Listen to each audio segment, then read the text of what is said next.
그리스도께서 보내신 말씀드리겠습니다. 이 그리스도께서 보내셨다라는 그 말 속에 이 고린도 교회의 첫 번째 문제였던 분쟁에 관한 문제를 해결하기 위해서 그리스도께서 보내셨다라는 기록으로 말씀을 드리겠습니다. 이 고린도 전서는 3차 전도 여행 때 에베소에서 기록한 편지입니다. 고린도 전서를 쓰기 전에도 이미 이 고린도 전서 5장 9절에 보면 내가 너희에게 쓴 편지라는 내용이 나옵니다. 그러니까 이 고린도 전서를 보내기 전에도 이미 편지를 하나 썼습니다. 그 편지를 썼던 것은 이 고린도 지역이 음행이 굉장히 심했기 때문에 음행에 관해서 너희가 주의하라라는 편지를 보낸 것으로 5장 9절에 보면 기록되어 있습니다. 그렇게 음행에 대해서 교회 안에 음행에 대해서 설명할 때 교회 안에서 음행한 자를 쫓아내라 라고 기록하고 있습니다. 그런데 교회 내에서 음행한 자를 쫓아내라 라는 편지에 관해서는 첫 번째 편지에 고린도 전서를 쓰기 전에 첫 번째 편지에 그 교회 안에 쫓아내라 라는 그 말이 교회 밖에 있는 음행한 자들을 사귀지 말라라는 뜻은 아니다 라고 이 5장 9절을 중심으로 그렇게 첫 번째 편지를 기록하고 있습니다.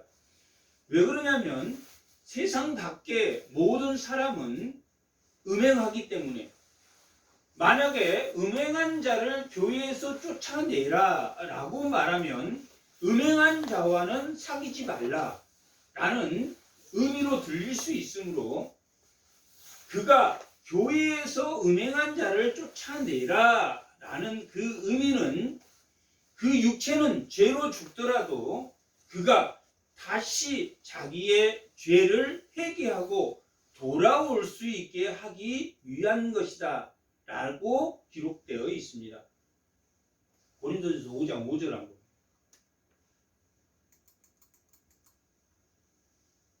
다 같이 한번 읽어보겠습니다. 이런 자를 사탄에게 내어 주었으니 이는 육신은 멸하고 영은 예수의 날에 구원을 받게 하려 하는 것이다. 이런 자는 누굽니까?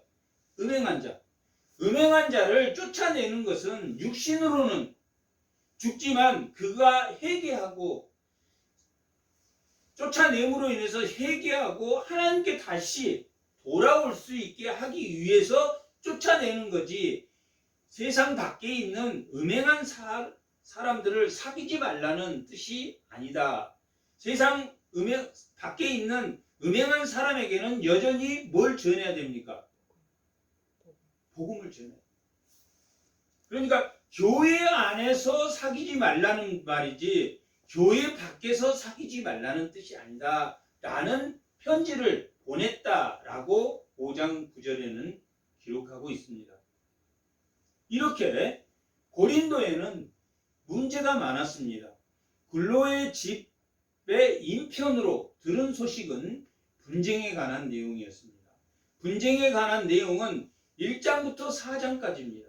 그리고 방금 전에 말한 음행에 관한 내용도 소문으로 들었습니다. 첫 번째, 분쟁에 대한 교회의 문제는 누구 인편으로 글로에라는 사람의 집의 인편으로 분쟁의 내용은 들었습니다. 그건 1장 11절에 글로의 집에 의해서 분쟁이 있다라는 소식을 들었다 기록하고 있습니다. 5장 1절에 보면 또 들리는 소문에 음행한 사건이 있다 하더라 하는 내용.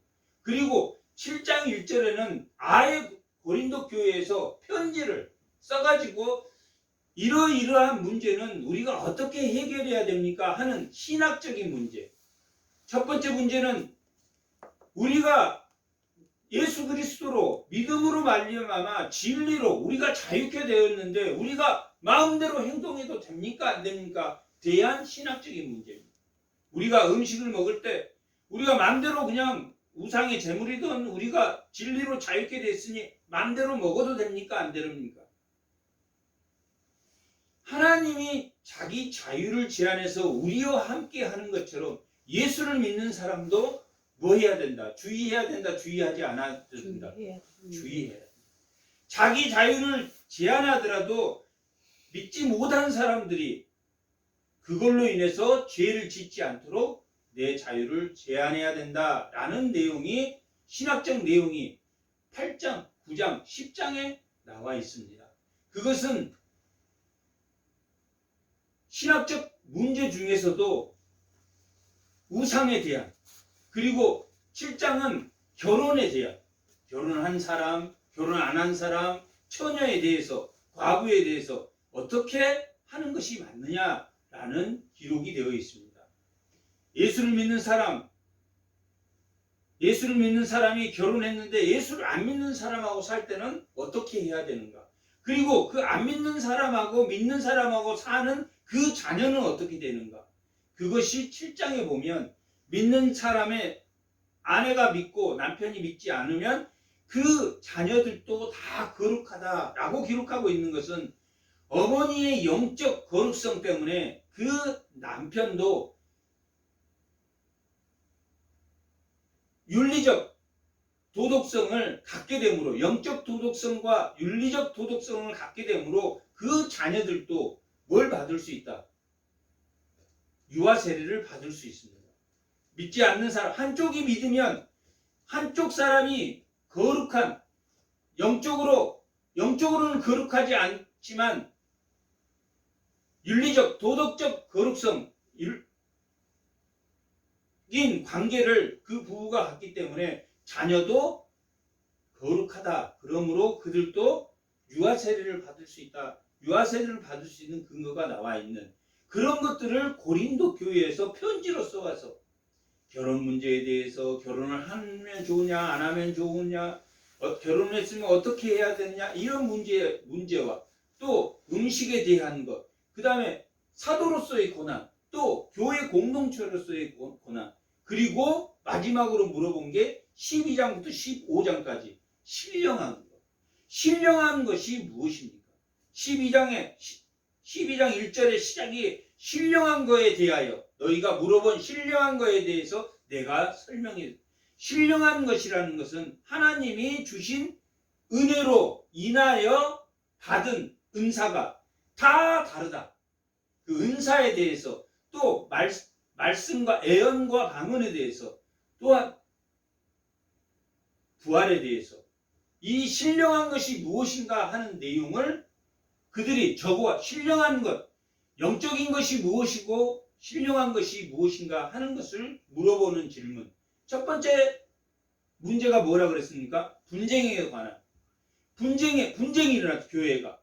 오늘날도 교회가 분쟁이 일어납니까? 안 일어납니까? 일어납니다. 분쟁이 일어난 게 정상입니까? 비정상입니까? 정상입니다. 교회는 만약에 분쟁이 일어나지 않고 아무 문제가 없다면 보이는 교회와 보이지 않는 교회로 나눠질 수가 없습니다. 보이지 않는 교회, 하나님의 영적 모임인 그 교회의 모든 사람이 다 영적인 사람이라면, 교회에는 누구도 있냐면 육체에 속한 사람이 있습니다. 그리고 교회에는 믿음이 좋은 신령한 자가 있습니다. 또 믿음이 연약한 어린아이와 같은 육신에 속한다라는 것은 예수를 안 믿는 육체에 속한 자는 아예 불신자를 의미하는데, 그 육체에 속한 자의 따라서 생활하는 사람, 예수를 믿으면서도 믿음이 연약해서 육신에 속한 행동을 하게 됩니다. 육체에 속한 불신자와 같은 행동을 하는, 교회 안에서도 불신자와 같이 행동을 하는 자들, 그런 자들 때문에 뭐가 생깁니까? 분쟁이 생긴다라고 기록하고 있습니다. 분쟁이 생기는 것은 교회에 있을 수 있는 일입니다. 그러나 분쟁을 치유하는 것도, 분쟁을 해결하는 방법도 무슨 방법으로 해결해야 됩니까? 하나님의 방법. 하나님의 방법으로 그 분쟁을 해결하고, 끊임없이 분쟁이 일어나고 하나님의 방법으로 해결하고, 분쟁이 일어나고 하나님의 방법으로 해결하는 것이 점점 교회가 건강한 교회로, 그렇다고 분쟁이 해결이 되지 않고 분쟁이 계속 싸움으로, 더 큰 싸움으로 다툼이 일어나는 것은 하나님의 뜻대로 해결했다 못했다? 하나님의 뜻대로 못했다. 그런데 결론적으로 말하면 이 고린도 교회에는 이 분쟁과 은혜에 관한 소문과 또 기타 음식에 관한 개인의 자유, 사도권의 자유, 공동체, 교회 공동체의 자유를 제한하는, 그리고 신령한 것에 대한 그러한 문제들을 해결했습니까? 못했습니까? 고린도 교회 후서에 가면 해결합니다. 그래서 사도 바울이 막 꾸지람으로 눈물로 이 고린도전서를 보낸 다음에 소식을 들었습니다. 그들이 하나도 회개하지 않고 오히려 사도 바울을, 그가 진정한 사도인가, 사도권에 대한 도전도 있었고, 그것이 말을 혼잡하게 하는, 고린도후서 2장과 4장에 말을 혼잡하게 하는, 고린도 교회에는 그 고린도 지역 자체가 철학적으로 굉장히, 그 아덴 지방이 철학적으로 유명한 장소이기 때문에 철학적인, 수사하게 능한 사람들이 많았습니다. 비록 그들이 가난하고 불쌍하고 하더라도 그런 지역에 살았기 때문에 수사하게 능한 자들이 이건 맞다, 이건 틀리다, 이건 논리적으로 이건 틀린 것 같다 라는 식의 그 말을 혼잡하게 했다라고 기록되어 있으므로, 그것 때문에 사도 바울이 편지를 썼습니다. 근데 그 편지의 기록은 있습니까? 없습니까? 그 눈물로 쓴 편지는 기록이었습니다. 그런데 그 이후에 소식을 들어보니까 그들이 다 회개했다. 그들이 말을 혼잡하게 하고 복잡하게 하고 음행한 자들, 또 분쟁이 일어난 사람들이 다 회개해서 사도 바울이 괜히 내가 눈물의 편지를 써서 그들을 너무 꾸지람한 것을, 오히려 자식아, 내가 편지를 괜히 썼다, 내가 너희를 너무 지나치게 나무랬다, 그렇게 기록할 정도로 그가, 고린도 교회가 하나님의 뜻대로 문제가 해결되었고, 또한 10장에 넘어가면 또 문제가 발생하는 그런 것들을 볼 수 있습니다.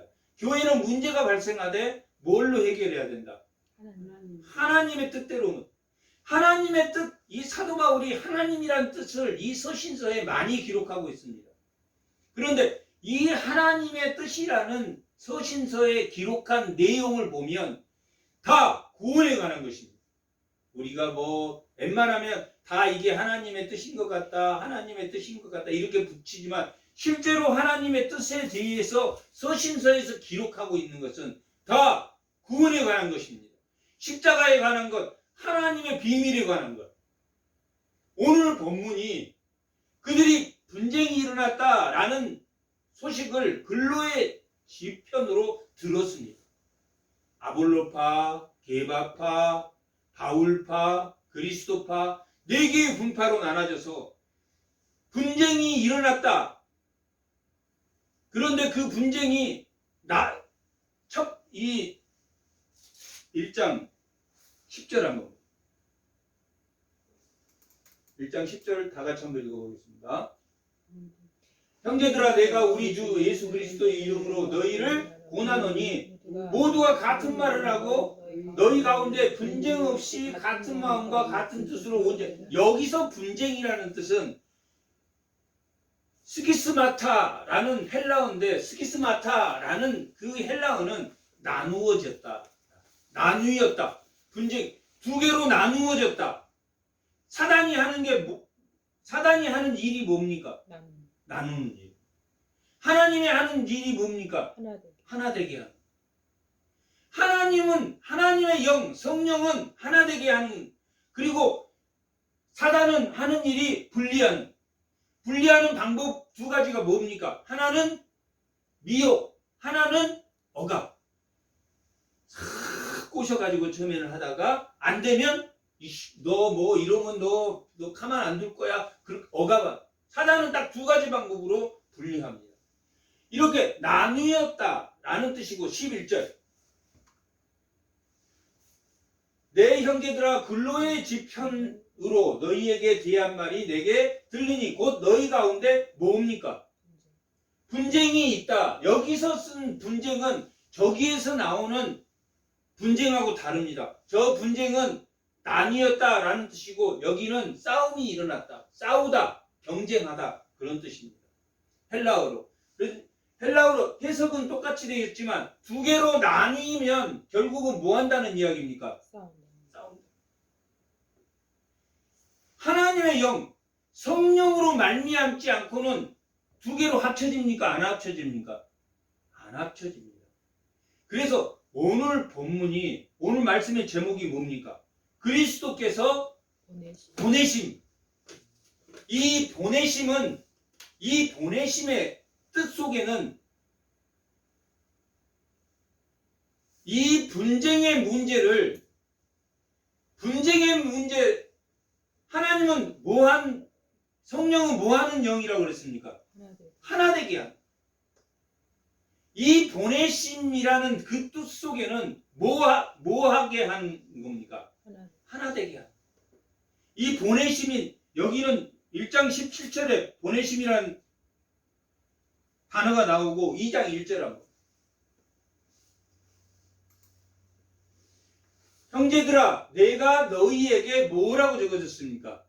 나아감, 보내심, 하나님의 증거를 전할 때 나아갔다 라는 말과 지금 이 보내심, 예수 그리스도께서 보내심, 내가 너희에게 나아갔다 라는 말은 성령의 충만으로 하나님 뜻으로 뭐하기 위해서 다시 뭐하기 위해서 하나 되기 위해서. 근데 그 하나 되게 하는 나아가고 그리스도께서 보내신 하나 되게 하는 그 뭐 때문에 보내셨고 뭐 때문에 나갔습니까? 뭐 때문에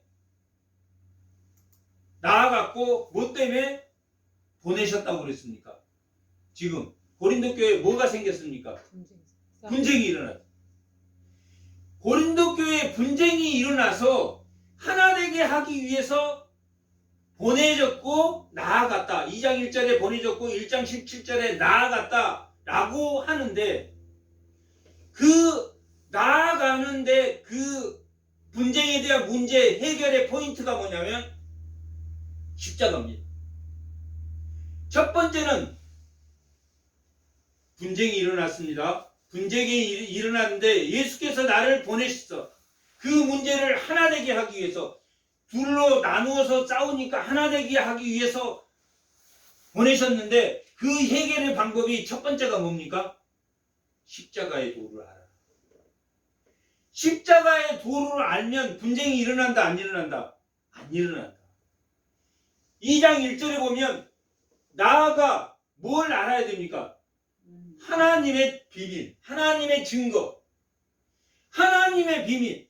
그러니까 분쟁을 해결하는 방법 두 가지가 있습니다. 첫 번째는 뭡니까? 십자가의 도를 아는 것. 두 번째는 하나님의 비밀을 아는 것. 하나님이 어떠신 분인가 아는 것. 분쟁을 해결하는 방법은 하나님을 아는 거예요. 하나님을 아는 것은 뭐밖에 없습니까? 하나님을 아는 방법은 자기의 노력, 세상의 지혜, 세상의 철학으로 하나님을 알 수 있습니까? 세상의 철학이나 자기 지식이나 자기 경험으로 하나님을 알 수 있습니까? 뭘로 알 수 있습니까? 성령으로. 성령의 사람, 하나님의 영이라야 하나님을 알 수 있다. 성령만이 하나님의 사람의 영이 사람을 아는 것처럼 하나님의 영만이 하나님을 알 수 있는 거예요. 하나님의 비밀, 하나님에 대해서, 하나님의 증거의 비밀에 대해서 아는 것. 왜 하나님의 증거를 알아야 됩니까? 하나님의 증거를 왜 알아야 됩니까? 우리가 왜 십자가의 도를 알아야 됩니까? 분쟁 때문에. 수많은 갈등과 분쟁 때문에. 어디에서? 교회에서, 가정에서, 사회에서 우리가 끊임없이 다툼과 분쟁이 있기 때문에, 다툼과 분쟁이 있을 때 하나님이 우리에게 나아가도록 성령의 충만함으로 하나님 뜻대로 우리를 나아가게 함으로, 오늘 본문의 제목처럼 그리스도께서 우리를 나아가게 함으로, 뭐하게 하시려고 나아가게 하셨다는 이야기입니까? 예수 믿는 사람을 왜 나아가게 하셨습니까? 사회로 화평하게 하나 되게 하기 위해서. 왜? 세상은 뭐가 있기 때문에? 다툼과 분쟁이 있기 때문에. 교회 안에도 다툼과 분쟁이 있습니까? 없습니까? 교회 안에도 다툼과 분쟁이 있지만 세상에도 다툼과 분쟁이 있어서 나아가게, 그리스도께서 우리를 나아가게 하는 것은 뭐하게 하려고? 분쟁을 없애려고 화평 하나 되게 하기 위해서 나아가요. 그 해결의 방법이 뭘 아는 것?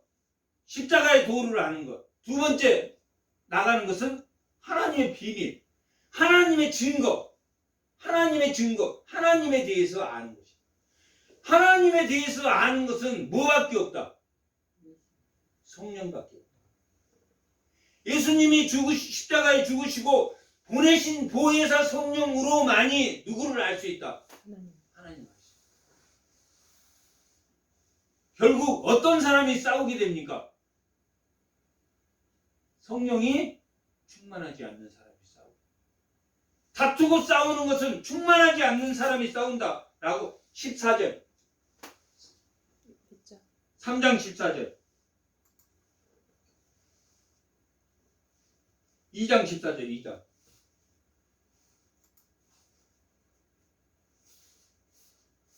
2장 14절 봐봐요. 2장 13절까지는 성령에 대한 내용입니다. 하나님의 증거는 누구만이 알 수 있다? 성령만이 알 수 있다. 하나님의 비밀은 성령만이 안 돼. 성령으로 말미암아 너희의 속사람을 강건하게 함으로, 은혜로 말미암아 하나님의 그 사랑을 우리가 깊이 알 수 있다라고 에베소서 3장에서 말한 거지. 성령께서 가르치신 것으로 영적인 일과 영적인 것으로 분별하는지라. 성령으로 하나님의 비밀을 알 수, 하나님의 증거를 알아. 하나님의 증거를 아는 이유가 뭐라고 그랬습니까? 알아야 되는 이유가, 하나님에 대해서 알아야 되는 이유가 뭡니까? 분쟁이 있으니까. 내 마음에 분쟁이 있으니까. 내 마음도 싸워. 성령의 법과 이 죄의 법이 내 마음에서도 싸우고, 교회에서도 싸우고, 사회에서도 싸우고. 그러면 뭐만이 나를 화평케 하고, 교회를 화평케 하고, 사회를 화평하게 합니까? 성령만. 그런데 그 성령이 세 가지 사람으로 나누어진다. 14절 한번 읽어보세요. 육에 속한 사람, 불신자, 안 믿는 사람. 육에 속한 사람은 성령이 있습니까? 없습니까? 없으면 그 사람이 가면 항상 가는 곳마다 뭐가 일어납니까? 분쟁이 일어나고 다툼이 일어나고. 내 마음에 성령이 충만하지 않으면 뭐가 일어납니까? 내 마음에 죄의 법과 성령의 법이 싸운다 라고 로마서 8장은 기록하고 있어요. 죄의 법과 성령의 법이 싸우는데, 이 사람은, 육에 속한 사람은 성령이 아예 없으니까 날마다 싸워. 날마다. 그런데 날마다 싸우는데 싸우는 척 합니까? 안 싸우는 척 합니까? 안 싸우는 척이에요. 안 싸우는 척. 왜? 고상한 책을 너무 많이 봤거든요. 철학을. 너무 자기를 이겨낼, 자기 자아를 통제하고 이겨낼 수 있을 만큼의 세상에 유명한 철학자들이 그 생을 자살로 마감했으면 자기를 이겨서 자살로 마감했겠습니다.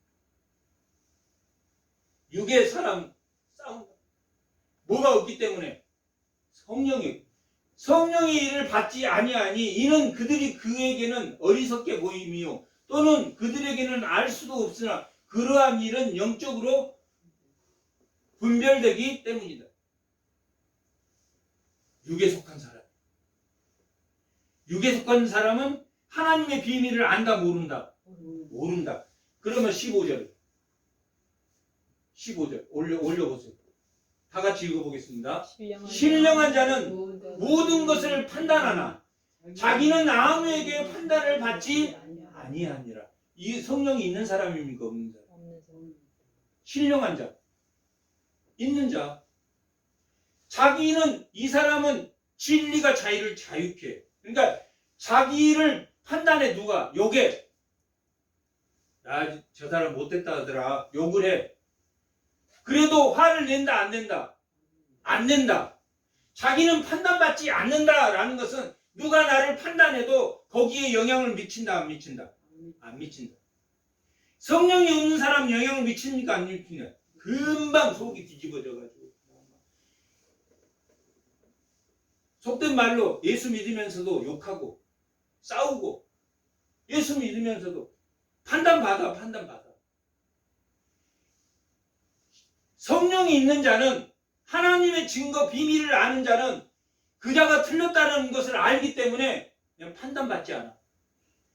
자기는 분별할 수 있어. 저 사람이 신령이 있고 육신, 그것을 입으로 당신은 신령한 자요 신령한 안 자요 라고 말은 안 하지만 판단하지는 않지만 하나님만이 판단하니까 판단하지 않지만 그 신령한 성령이 있는 사람은 모든 것을 판단한다라는 것은 나를 욕하든 나를 나쁘다고 하든 자기는 아무에게도 판단을 받지 않는다. 왜? 자기 뜻은 어디에 있으니까? 하나님에 있으니까. 하나님에 있으니까 진리가 나를 자유케 하기 때문에 자기 자유를 제한할 수도 있고 공동체 자유를 제한할 수 있고 자기 직분의 자기 주의의 자유도 제한할 수 있다. 그래서 판단받지 않는다라고 기록한 말은 내가 누군가를 판단하고 내가 내 마음대로 판단한다는 뜻이 아니라 하나님을 알고 있기, 하나님의 비밀, 성령이 있기 때문에. 성령이 없는. 그 다음에 3장 1절 합니다. 3장 1절. 자, 다 같이 읽어보겠습니다. 형제들아, 내가 신령한 자들을 대함과 같이 너희에게 말할 수 없어서. 이 고린도 교회 사람들이 신령한 사람입니까? 신령한 사람이 아닙니까? 신령한 사람이 아니야. 영적으로 단단한 진리를 먹을 수 있죠. 하나님의 증거를 다 아는 신령한 자들 같이 너희를 대할 수 없는 것. 너희가 믿음이 좋은 사람으로 내가 대할 수 없는 것 같이 너희에게 말할 수 없어서 뭐에 속한 사람입니까? 육신에 속한 사람. 육신에 속한 자, 곧 그리스도 안에서 뭐와 같은 어린아이요. 어린아이는 뭐만 먹습니까? 젖만 먹고 밥은 아니다. 밥이 진리고 젖은 그냥 밥은 아니지만 이제 예수 믿고 어린아이요. 성령이 충만합니까? 안 충만합니까? 전혀 충만하죠. 성령을 받기는 받았는데 행동은 어떤 식으로 한다? 불신자처럼 행동. 그게 뭐에 속한 사람입니까? 육신에 속한. 첫 번째가 불신자가 뭐에 속한 사람이라고 했습니까? 육체에 속한 사람.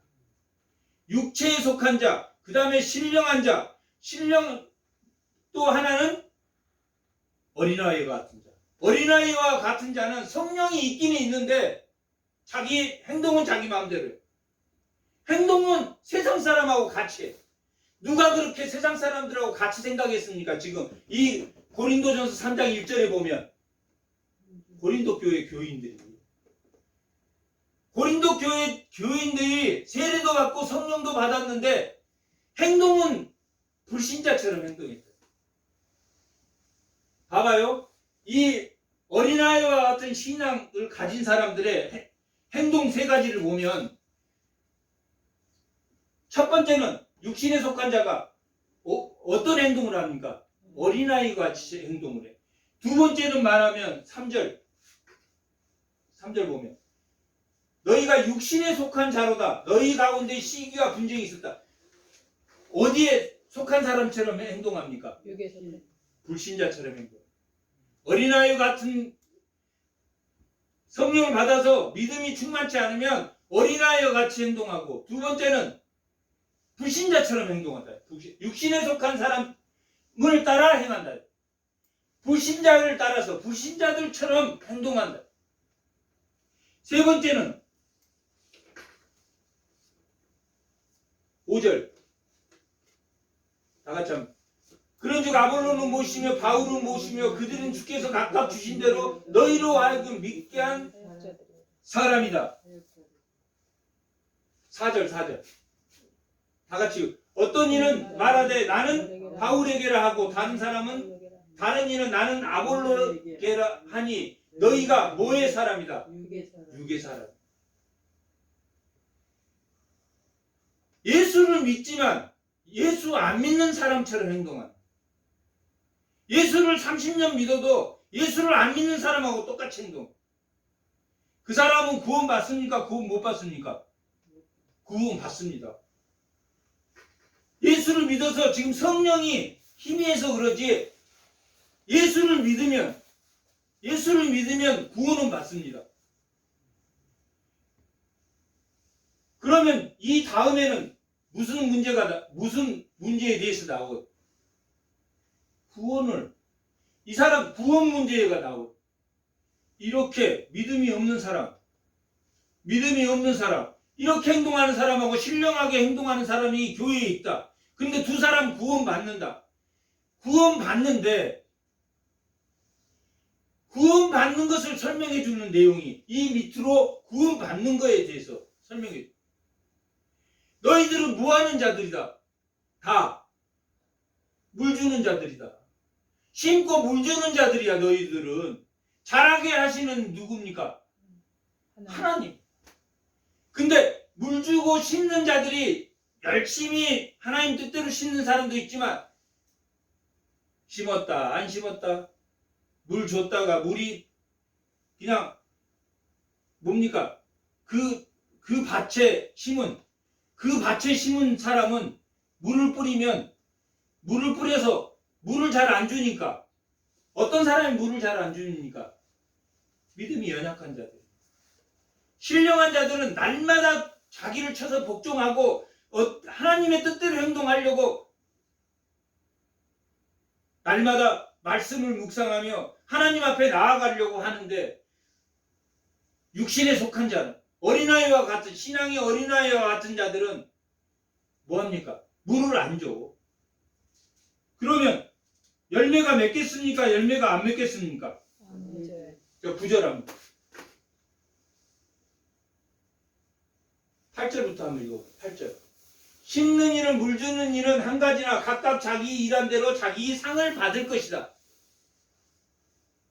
신령한 자가 물을 잘 주겠습니까? 심고 잘 주겠습니까? 어린아이 같은 신앙이 잘 주겠습니까?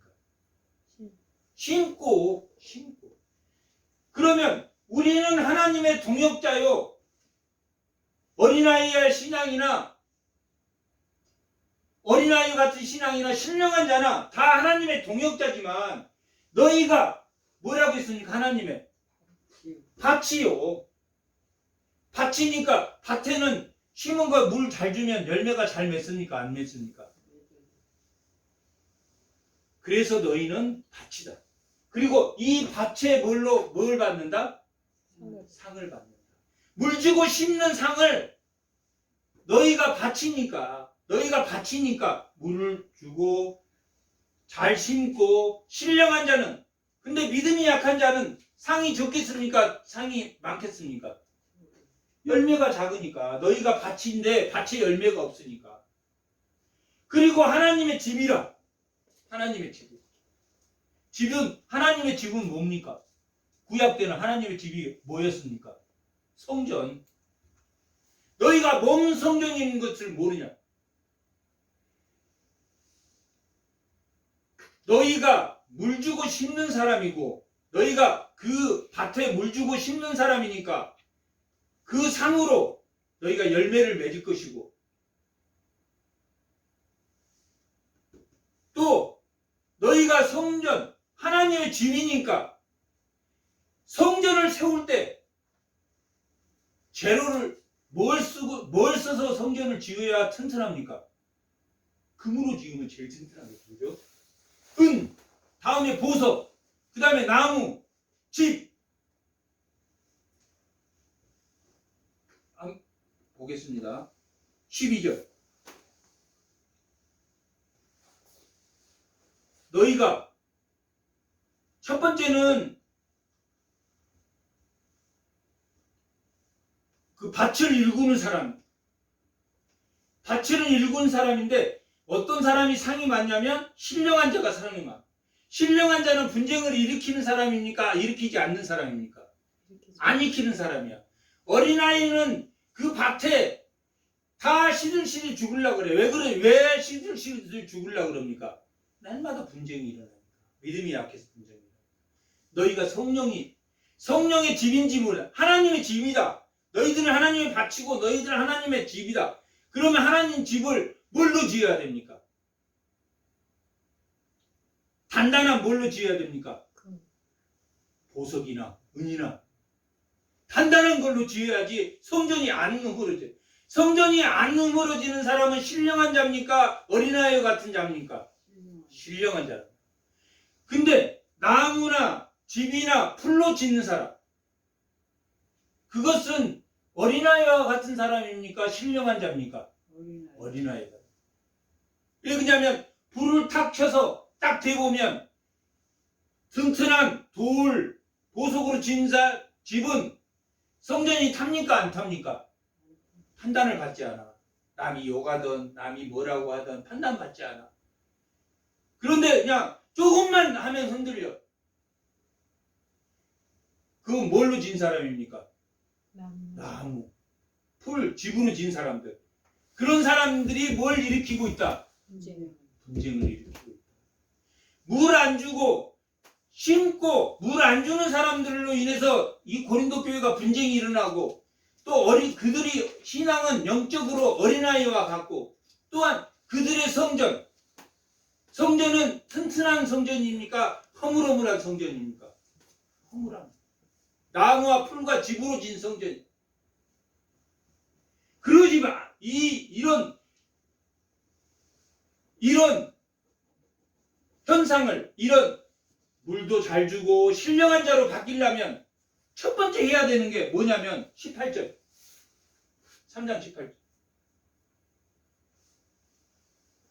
아무도 뭐 하지 말라고 하죠.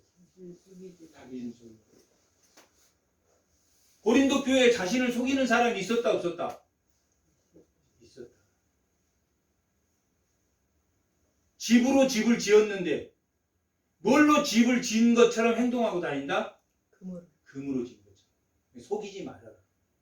너를 속이지 마라. 너 행동하는 거 보면 집도 아니야. 그렇게 하면서 뭐하고 다녔다? 고린도 교회에서. 뭐 하지 말아야지 됩니까? 첫 번째, 자기 공력을 세우지. 밭에 열매가 하나도 없는데 마치 열매가 많은 사람처럼 자기를 속여. 속이지 말고 너희 중에 누구든지 이 세상에서 지혜 있는 줄로 생각하거든 어리석은 자가 그리해야지 누구를 안다? 하나님의 비밀을 안다. 영적인 사람이야지만이 성령의 사람이야지 마지 하나님의 비밀을 안다. 2장 1절에 너희를 보낸 것은 하나님의 비밀을 알기 위해서 그러면 너희가 성령의 사람이 돼야 되고 그 성령의 사람이라는 것이 물도 잘 주고 잘 심고 그래서 그 밭에 열매가 생기는 거고 너희가 하나님의 집임으로 하나님의 집도 뭐하게 지어야 된다. 튼튼하게 짓되 뭐하지 말라. 자신을 속이지 말라. 자신을 속이지 말라.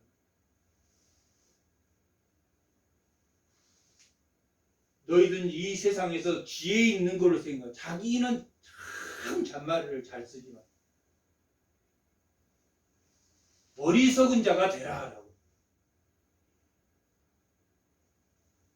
세상은 자본주의는 10원을 투자해가지고 100원을 투자해가지고 뭘 붙여서 파는 것이 자본주의입니까? 세상입니까? 부가가치를. 그러면 100원에 만들어서 얼마에 팔아야 이익이 남습니까? 200원에 팔아야지. 세상에 지혜 있는 줄로 생각해. 100원에 만들어가지고 200원만 받아도 되는데 얼마에 파는 사람도 있습니까? 300원에 파는 사람도 있어요. 300원. 아파트 지어가지고 아파트 원가가 200만 원인데 평당 200만 원인데 2천만 원씩 받아 먹고 자기들이 그 수입은 자기들이 받아 먹는. 그것이 뭐한 줄로 아나요? 지혜 있는 줄로 안다면. 세상의 일은 어떤 사람 나무나 풀로 집으로 진 사람들은 자기가 요령껏 잘 산다고 생각해요. 자기가 아주 지혜롭고 똑똑하게 산다고 생각하는데 그렇게 살지 말고 어떻게 살아 그랬습니까? 어리석은 자가 돼. 교회의 본분, 그리스도인의 본분은 어리석게 사는 거야. 10개 주고 1개 안 받아도 좋고 1개 받으면 그만이고 감사하고 그럼 몇 개를 손해보고 삽니까? 9개를 손해보고 사는 게 기독교인이라는 이야기. 신령한 사람은 9개를 손해보고 돼. 잔머리 굴려가지고 어떻게 해서라 그 이해를 뽑아먹으려고 하지 않는다. 어리석은 자가 돼야지 그 밭에 뭐가 열린다. 열매가 열리고 그 나무로 진 집인지 불로 진 집인지 알 수 있다 없다. 금방 알 수 있다. 불 대보면 안다는 말이 그 말이야. 어리석게 사는지 10개를 주고 1개만 받아도 감사하게 생각하는지 1개 주고 10개를 얻어내려고 하는 사람인지 그걸 속이라 속이지 말라. 나무로 지어졌고 집으로 지어졌는데 금으로 지어진 것처럼 속이지 말라. 그러면 성령이 충만한 사람, 신령한 자는 하나님의 비밀을 안다 모른다. 하나님의 비밀을 아는 사람은 자기 공력을 속이지도 않을 뿐만 아니라 뭐하다? 어리석게 사는 사람. 남들이 보면 어리석어 밀어내. 남들이 보면 어리석어. 오늘 본문에 시작이 뭐라고 나와? 18절. 1장 18절.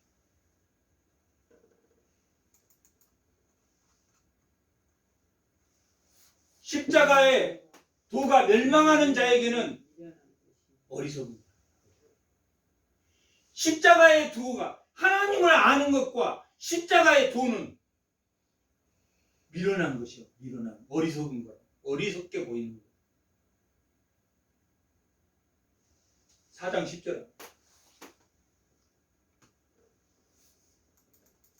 4장 1절. 다 같이 한번 읽어보세요. 4장 1절. 사람이 마땅히 우리를 그리스도의 일꾼. 첫 번째는 밭을 지키는 청지기. 두 번째는 건축자. 하나님의 집을 어떻게 지어야 되는가? 속이지 말아야 되는데 세 번째 사람은 교회 안에서 분쟁, 자기 안에서 분쟁, 사회 안에서 분쟁, 교회 안에서 분쟁을 없애려면 뭐가 되어야 된다? 그리스도의 일꾼이 되어야 된다. 첫 번째는 청지기가 돼야 된다. 첫 번째는 밭을 가꾸는, 일구는 그런 사람이 돼야 된다. 정원사가 돼야 되고, 두 번째는 건축자가 되는데 좋은 재료를 써야 되고, 정원사가 되는데 물과 심는 것을 잘해줘야 된다. 신령한 그리스도의 일꾼이라고. 세 번째, 그리스도의 일꾼이 돼야 돼. 그리스도의 일꾼이 돼야 되는데, 이 그리스도의 일꾼이라는 것은 4장 10절입니다. 어떤 사람이 그리스도의 일꾼인지 다 같이 한번 읽어보겠습니다. 우리는 그리스도 때문에 모인 사람, 그리스도인이기 때문에 미련하고 어리석은 거예요. 근데 실제는 어리석고 미련한 거예요? 하나님의 지혜예요? 하나님의 지혜라고. 우리는, 믿는 그리스도인은 그리스도 때문에 어리석어. 10개를 주고 하나만 받아도 고맙다고 해요. 10개 줬더니 하나만 주네? 내가 다음에 10개 주나 봐라. 누가 그래요? 세상 사람, 세상의 지혜. 세상의 지혜는 어떻게 머리를 써가라도 하나 두고 10배를 뺏어가려고. 하나 주는 척하고 10개를. 너희는 그리스도 안에서 지혜롭고, 그리스도 안에서 너희는, 여기 너희는 누굽니까? 여기는 어린아이 같은 신앙. 어린아이 같은 신앙을 하는 사람, 예수를 믿으면서도 육신에 속한 행동을 하는 사람은 그리스도 안에서 지혜롭대. 좋은 현상입니까? 나쁜 현상입니까? 나쁜 현상이에요. 그리스도 안에서 하나님을 이용하는 삶, 그리스도를 이용하는 삶, 그리스도를 이용하면서 살기는 어떻게 세상적으로 산다. 그리스도를 믿으면 어리석게 살아 그랬습니까? 미련하게 살아 그랬습니까? 어리석게 살아. 자기를 속이지 말고 어리석게 살아. 너희가 나무로 집을 지은 사람인지, 물과 나무를 심고 물을 잘 주는 사람인지 자기를 속이지 말아라. 속이지 말고. 세상의 지혜로운 것이 하나님에게는 어리석은 것이다. 어리석게 살아. 우리는 약하나, 여기는 우리는 누굽니까? 고린도 교회의 신령한 자. 신령한 자는 약하나 너희는 어린아이 같은 시장을 가지고 있는 고린도 교회인은 뭐합니까? 강하. 세상적으로 강해. 세상적으로 강해. 악착같이 싸워. 악착같이 싸워서 이겨. 세상적으로라도 이겨. 거기다가 또 하나님이 이기라고 했다고. 그렇게 하나님이 이기라고 하는 것은 지라고 하는, 저주라고 하는 것이 이기는 것이.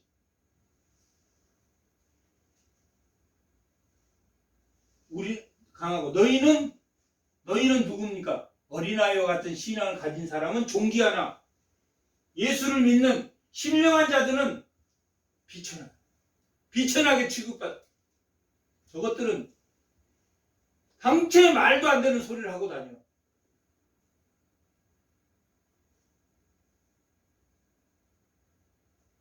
카리소, 이 복음, 전도라는 뜻, 복음을 전파하다, 전도라는 뜻이 카리소라는 뜻이, 외치다라는 뜻입니다. 카르그마, 외치다라는 거기에서 케르그마라는 전도라는 말이 나왔습니다. 외치다. 요한복음 1장 28절에 보면 요한이 요단강 건너에서 어디를 보고 외쳤습니까? 예루살렘을 보고. 세례 요한이 어디서 외쳤습니까? 광야에서 외쳐. 그러면 미련한 겁니까? 미련하지 않는 겁니까? 미련하지. 유대인들이나 바리새인이나 서기관이 볼 때는 미친놈들이지. 저 밖에서 외치면 들립니까? 안 들립니까? 안 들릴 텐데 저희들은 미쳤다 그렇게 하는. 안 들릴 때는데 왜 미쳤다 그렇게 말하라. 그런데 들리게 하시는 이는 누구시다? 하나님이시다. 들리게 하시는 은혜로 말미암아 들리게 하시는 이는 하나님이라는 것을 알면 심고 물지고 여기 사막이라도 사막의 한 가운데서라도 심고 물지면 자라게 하시는 이는 누구시다? 그걸 알았으면 분쟁이 일어났겠습니까? 안 일어났겠습니까? 자기가 전도했다고 자기가 했다고 하면 분쟁이 일어납니까? 안 일어납니까? 내가 이만큼 너한테 했는데, 내가 이만큼 했는데, 한 것만큼 바라면 분쟁이 일어납니까? 안 일어납니까? 일어나. 그게 자본주의입니다. 이만큼 투자해서 이만큼을 벌어들이는 것. 그러나 교회는 이만큼을 투자하고 얼마만큼만 받아야 됩니까? 안 받으면 더 좋고. 가난한 사람들을 위해서 쓰고, 그러면 세상 사람들이 볼 때 밀어난 겁니까? 안 밀어나는 겁니까? 그것이 전도라. 너희는 그냥 해보라는 거예요. 너희는. 실제 전도는 누가 하십니까? 하나님이 하시니까. 너희는 그냥 말만 해보라는 거야. 말만. 안 되면 그건 어쩔 수가 없는 거예요. 전도에 미련한 마음. 다 같이 18절 읽어. 1장 18절.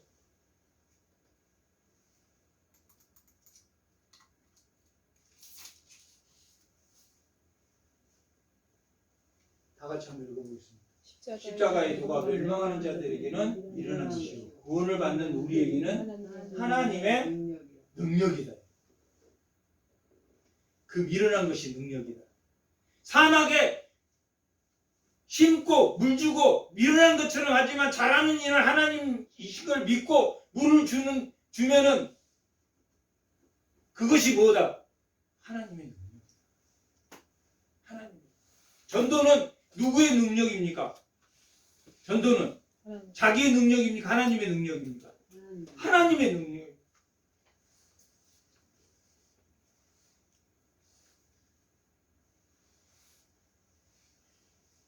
여기 13절 하면 1장 13절. 자, 왜 분쟁이 일어나? 바울파, 게바파, 그리스도파, 또 누구파가 생겼나? 아볼로파. 아볼로는 잘생기고 말을 잘했습니다. 사도 바울은 못생기고 말을 못했어. 편지는 잘 썼는데 고린도후서 10장에 기록되어 있습니다. 아볼로는 사도행전 18절에 보면 그는 언변이 좋고 생긴 것도 아주 멋있게 생겼어요. 그래서 파가 생긴 거예요. 아볼로파가 생기고, 아볼로는 회개에 대해서, 세례 요한의 회개에 대해서, 베드로는, 게바는 예수님의 고난을 자기가 직접 눈으로 봤거든. 고난에 대해서. 또한 바울은 부활에 대해서. 그게 다 따로 떨어져 있는 것입니까? 다 그리스도를 말하는 것입니까? 다 그리스도를 말하는 거예요. 게바가 말하는 예수 그리스도의 고난도, 바울이 전하는 부활의 신앙도, 아볼로가 전하는 죄에 대한 회개도 다 그리스도를 말하는 것입니다. 그런데 너희가 분쟁이 일어났어요. 4개로 분쟁. 다 그리스도를 증거하면서 내 말이 맞다고 생각하니까 분쟁이 일어났어요. 야, 고난보다는 부활이 더 중요해. 부활보다는 고난이 더 중요해.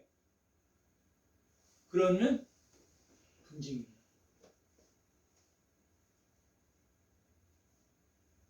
구원의 문제, 예수 그리스도로 구원받는다, 예수 그리스도로 말미암아 하나님께 갈 수 있다라는 그 구원의 문제 아니고는 다 분파를 하는 게 좋습니까? 안 좋습니까? 안 좋아. 이단은 예수님으로 구원을 받지 않는다라고 하면은 이단입니다. 그런데 분파가 나눠지는 것은 고난이 더 중요하다, 아니야, 하나님이 더 중요해. 아니야, 그리스도가 더 중요해. 아니야, 성령이 더 중요해. 그걸로 분파하는 게 맞다, 틀리다? 틀리다. 다 그것도 그리스도를 증거하니까. 이 사람은 이 몸에는 지체가 손도 있고 팔도 있고 다리도 있고 다 있습니다. 어떠는 야 눈이 손도로 야 내가 너 없어도 내가 충분히 걸어간다. 그러다 넘어졌는데 손이 없어서 눈을 다쳤어. 다 지체가 필요한데 다 자기가 중요하다. 그걸로는 분파를 하라, 분파를 하지 마라. 분파를 할 수 없는 것이다. 뭘로는 분파해도 됩니까? 예수로 구원받는다. 예수로 구원받지 않고 자기를 믿어야지 구원받는다 라고 하면 분파해야 됩니까? 안 해야 됩니까? 그건 이단이니까 분파해야 돼요. 하지만 예수로 구원을 받는데 그 밑에 고난이 중요하다, 뭐가 더 하나님이 더 중요하다, 예수가 더 중요하다, 이런 문제로는 누가 더 부활이 더 중요하다, 십자가가 더 중요하다, 그걸로는 분파한다, 분파하지 않는다. 분파하는 게 이 분쟁이라는 거예요. 13절 그러면 한번 읽어보겠습니다. 다 같이. 그리스도께서 어찌하여 나누어졌느냐? 그리스도의 지체가 팔도 있고 손도 있고 발도 있는데 어찌 그 팔 따로 다리 따로 다 잘라져 있느냐? 분파하는 것이 바울파 게바파로 왜 잘라져 있느냐? 바울이 너희를 위하여 십자가에 못 박혔으며 바울이 십자가에 못 박혔습니까?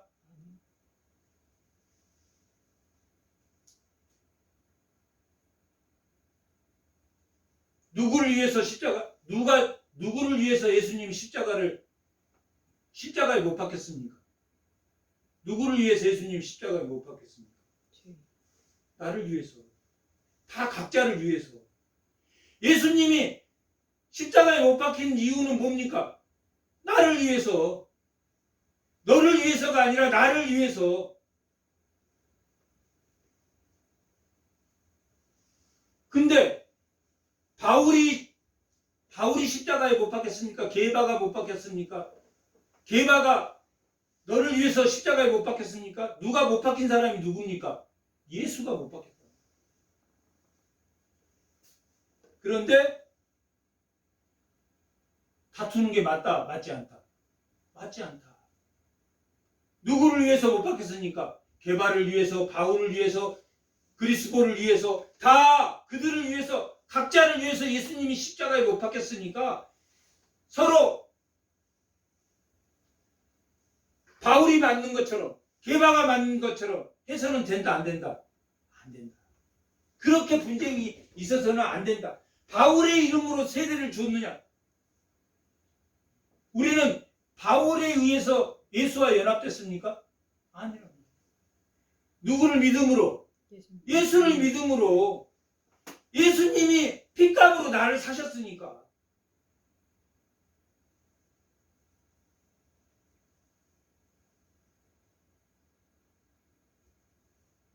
그래서 18절 십자가의 도가 멸망하는 자에게는 일어나는 거지만 구원을 받는 자에게는 뭡니까? 각각의 하나님의 능력이야. 각각의 하나님의 능력. 19절 기록된 바 내가 지혜 있는 자들의 지혜를 멸하고 총명한 자들의 총명을 폐하리라. 세상의 지혜를 폐하리라. 이건 이사야 29장 14절에 나와 있는 14절을 인용한 말입니다. 이스라엘 백성들이 화 있을진저 28장부터 33장까지가 6가지가 화 있을진저. 그들이 하나님 말씀 뜻대로 살지 않았다. 그러므로 아수르가 쳐들어왔어. 아수르가.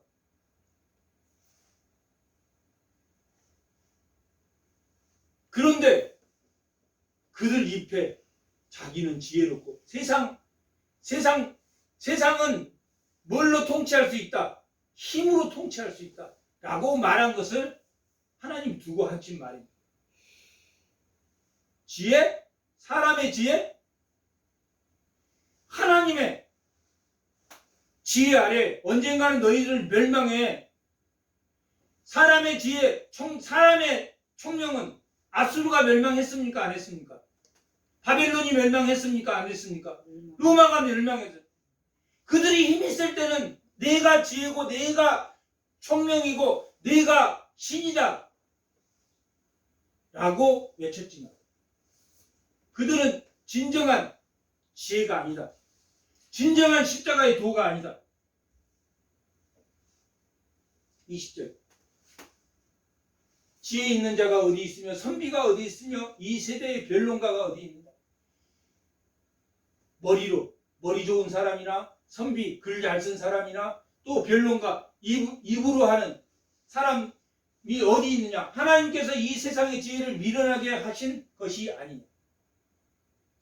그들의 말은 영원하다, 영원하지 않다. 영원하지 않다. 그들의 지혜와 총명은 사라지는 총명이다. 그 역사 속에 묻혀 사라지는 것이다. 그러나 하나님의 지혜는 영원히 그 구속사 가운데 살아서 어디에? 하나님 나라에 있게 됩니다. 하나님 나라에 하늘의 기업을 보증받는 자가 되니까 영원히 남는다. 나머지는 어디로 갑니까? 다 둘째 사망, 지옥으로 가요. 이 세상의 지혜는 결국 제국을 위한 자기 경쟁과 투쟁과 다툼으로 이겨내는 제국을 만든다. 제국은 결국은 멸망한다. 역사가 제국은 멸망한다는 것을 증명해주고 있다. 21절 하나님의 지혜에 있어서 세상의 자기 지혜로 하나님을 알지. 세상의 지혜로는 하나님을 알 수 있다? 없다? 없다. 그러므로 하나님께서 전도에 미련한 것으로 믿는 자들에게 구원을 기뻐하셨다. 전도에 미련한 것으로 했다. 요단강 밖에서 항아리 속에 사람이 들어있는데 그 항아리 속에 뚜껑이 닫혀진 그 사람에게 막 말을 한다. 그럼 그 사람이 항아리 속에 듣습니까? 못 들어. 저 미련한 놈이 나 항아리에서 숨어있는데 나한테 뭔 소리 하는 거야 이런다. 그러나 항아리를 깨시는 이가 누구시다? 하나님이시다. 케르소, 애치다 라는 뜻 안에는 그런 의미가 있습니다. 그래서 세례 요한이 요한복음 1장 28절에 보면 요단강 건너 외쳤다. 카르소 외쳤다. 그들의 복음을 전파하기 위해서 예루살렘을 향해서 외쳤다. 예루살렘에는 누가 있습니까? 사두개인이나 바리새인이나 서기관이나 그들은 그 외치는 세례 요한을 보고 뭐라 그랬습니까? 미친놈, 미련한 놈. 그래서 그 유대인은 벌써 하나님의 심판이 이미 하나님의 심판이 주어졌다 라고 말한 것은 하나님을 모르기 때문에.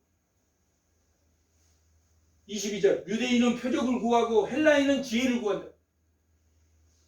유대인은 겉으로 드러나는 것, 외적인 것, 헬라인은 내적인 것을 추구한다. 그러나 우리는 십자가에 못 박힌 그리스도를 전하니 유대인에게는 꺼리는 것이요 이방인에게는 미련한 것이다.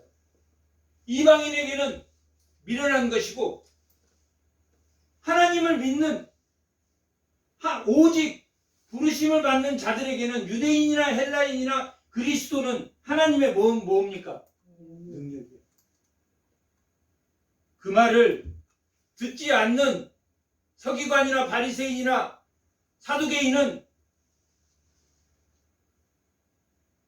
계속 표적을 구하고 헬라인은 지혜를 구하면서도 참된 지혜이신 예수 그리스도는 뭐하지 않는다. 믿지 않는다. 그러나 그리스도를 믿는 자, 오직 부르심을 받는 자는 뭡니까? 하나님의 능력. 하나님의 능력인 이유가 뭡니까? 하나님 화평을 누리고 산다. 화평을 누리고 산다. 세상의 지혜와 세상의 외적인 표적을 구하지만 누가 없기 때문에? 하나님이 없기 때문에. 하나님이 있는 사람이 표적을 구할 수 있습니까? 없습니까? 표적을 구할 수 있어요.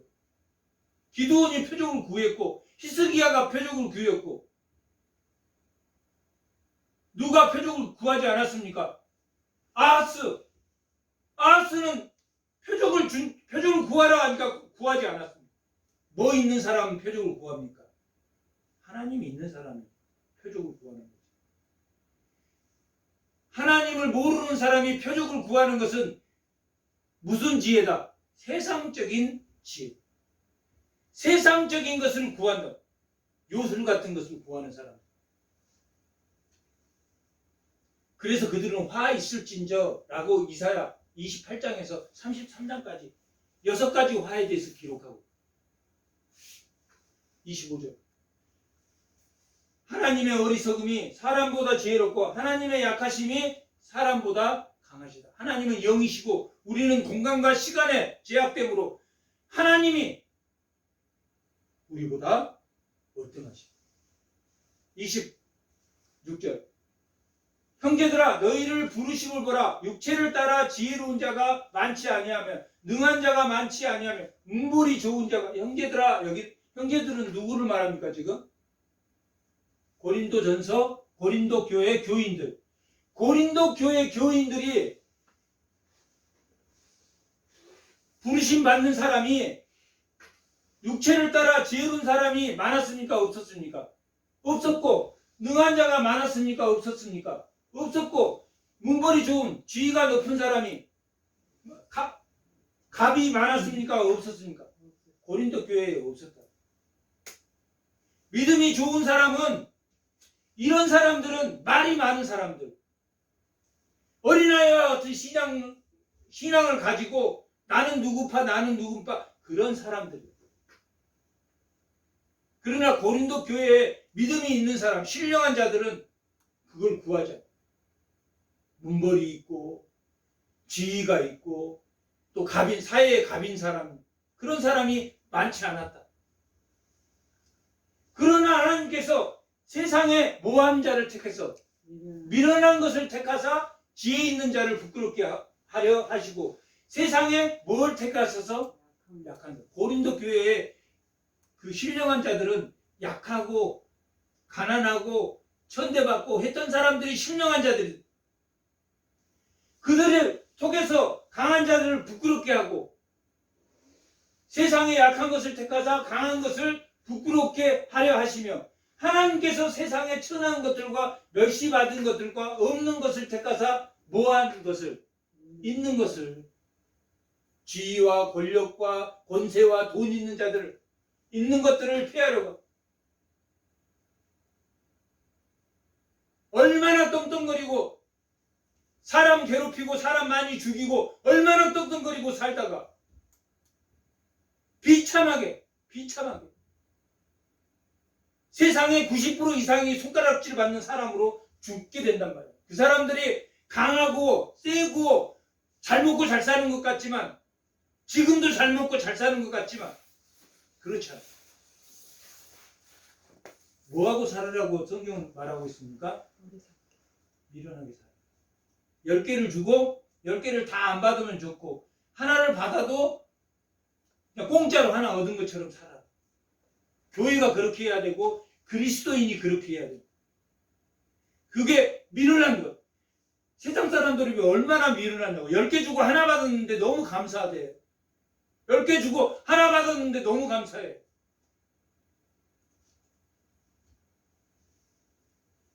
답은 뭡니까? 분쟁이 어디에서 옵니까? 교만에서, 자랑에서. 3장 합니다. 3장 21절. 그런즉 누구든지 사랑을 자랑하지 마. 십자가의 도도 결론이 뭐 하지 말라는 결론으로 끝납니까? 자랑하지 말라. 하나님의 증거도 뭐 하지 말라? 자랑하지 말라. 자기가 뭐라도 된 것처럼 자기가 아주 신령한 사람인 것처럼 자기가 교회의 주인은 누굽니까? 하나님이란 말이에요. 하나님. 목사가 아닙니다. 목사는 똑같은 성도 중에 직분을 목회자로 받고 장로로 받고 그래서 더 많이 섬기라고 그걸 주는 거지 더 이상도 이하다. 권력자가 돼가지고 그리스도인은 훈련으로 됩니까? 훈련으로 되지 않습니까? 훈련으로 되지 않아요. 제자 훈련으로 그리스도인이 되지 않습니다. 뭐 해야 됩니까?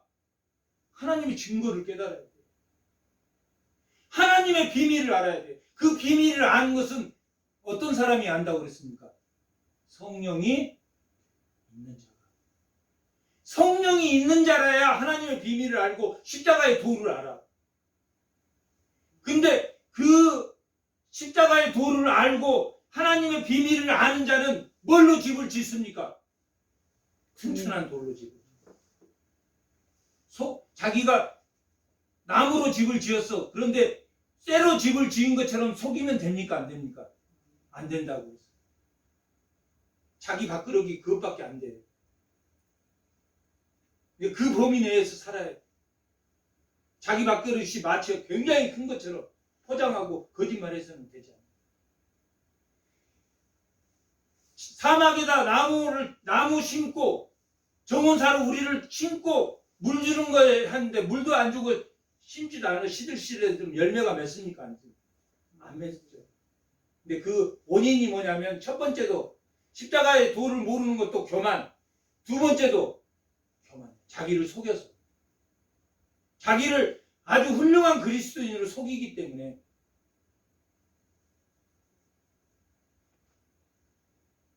남을 무시하고 남을 함부로 대하고